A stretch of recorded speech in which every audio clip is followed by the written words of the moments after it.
hinaot nga ang Ginoo mo dawat kaniya ngadto sa lamisa sa mga anak sa Dios sa langit. Ubag pagtuo o paglaom sa kinabuhing dayon, atong tabangan siya sa atong mga pag-ampo. Mag-ampo kita ngadto sa Ginoo ug sa atong kaugalingon usab. Hinaot nga kita nga nagsubo, mahiusa o sa kaadlaw ni ana uban sa atong igsuon. Hinaot nga lakip pod kitang makasugat kang Kristo, diin siya ang atong kinabuhi mo pakita sa himaya. Mag-ampo kita. Ginoong Hesukristo, sa imong tulo ka adlaw nga lubong, imong gibalaan ang mga lubnganan sa tanang mituo kanimo ug imong gihimo ang lubnganan isip simbolo sa paglaom nga misaad sa pagkabanhaw bisan mulukti sa among dunay katapusang lawas. Ihatag nga ang among igsuon nga si Rene Clark mahikatulog dinhi sa kalinaw hangtod imo siyang pukawon ngadto sa himaya. Kay ikaw ang pagkabanhaw ug ang kinabuhi. Diin siya moatubang kanimo og sa imong kasanag makakita kami og kahayag og hibaw-an ang kahibulungan sa Dios.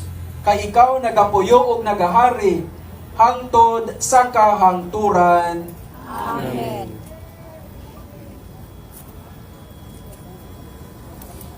Pahulay nga dayon ihatag kang Rene o Ginoo. O kang kahayag nga walay pagkapalong mudan at unta kaniya hangtod sa kahangturan.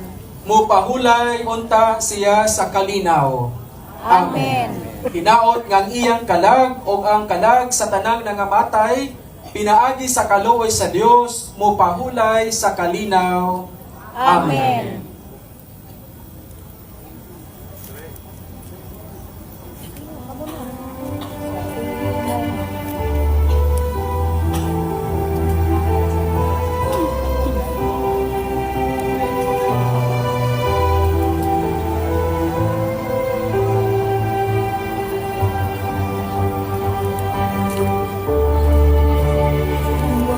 My soul finds rest in God alone.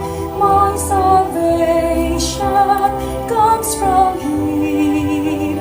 He alone is my rock, my salvation, my fortress.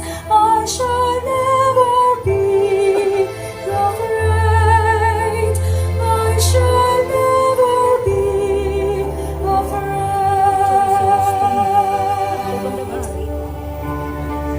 My soul finds rest in God alone. My salvation comes from Him.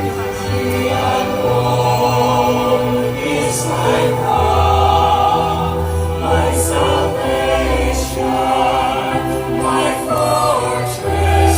I shall never be afraid. I shall never be afraid.